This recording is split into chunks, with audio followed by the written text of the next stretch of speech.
Lawmakers return from their recess next week with a busy agenda. The House is set to deliver 2 articles of impeachment against Homeland Security Secretary Alejandro Mayorkas to the Senate on Wednesday. Let's bring in CBS News congressional correspondent Scott MacFarlane with more. So, Scott, what is Senate Majority Leader Chuck Schumer saying about how he'll handle these impeachment articles? He's going to wait to the day after they're delivered. They're going to be delivered by House Republican members walking across the Capitol on Wednesday. Then on Thursday, according to Senator Schumer, the U.S. Senate will, as prescribed by the rules, sit as jurors, with Senator Patty Murray of Washington State among the most senior members of the Senate presiding over what is going to be some form of a Senate procedure on Thursday. Now, it's not clear. It's also not likely there's going to be a protracted impeachment trial.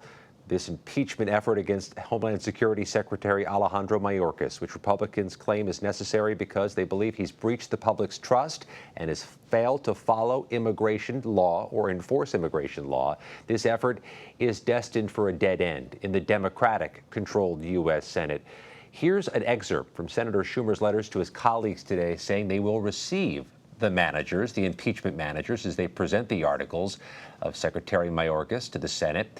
Please be advised, all senators are to be sworn in as jurors. You see there, it goes on to say attendance is important here because Democrats have a very narrow majority, 51-49 with the independents caucusing with Democrats. Elaine, there'll be a show. There'll be a theatrical presentation of impeachment. The rules require it, but it's not clear at all this is going to take much time in the U.S. Senate before it's disposed of. Well, also in his letter to colleagues, Senator Schumer said he will continue to keep pressure on the House to pass a foreign aid package that includes funding for Israel and Ukraine. Secretary of State Antony Blinken spoke about Ukraine's need for more aid yesterday. Let's listen to that. Every day without further assistance puts Ukraine's defenders and its civilians in greater peril. Our support is especially important as a number of countries are helping Russia build up its defense industrial base and continue to perpetrate its aggression on Ukraine. Scott, what has the House Speaker said about how he plans on approaching this issue?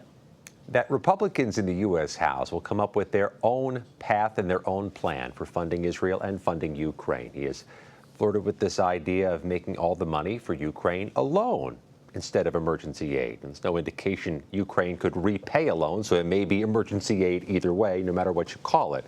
Also the possibility he includes some language or insists on some language that would require the seizing of Russian assets and using the money liquidated from those assets to help pay for the foreign aid. There may be some other twists he puts on what the Senate has already passed, but the reality here is quite different, Elaine. He's going to need Democratic votes, an overwhelming number of Democratic votes to pass anything through a fractured and gridlocked U.S. House, which means his plan, whatever it is, as introduced next week or the week after, is going to have to hew very closely to what the Senate already did. Ukraine aid, Israel aid by the tens of billions with a bipartisan consensus on how to do it.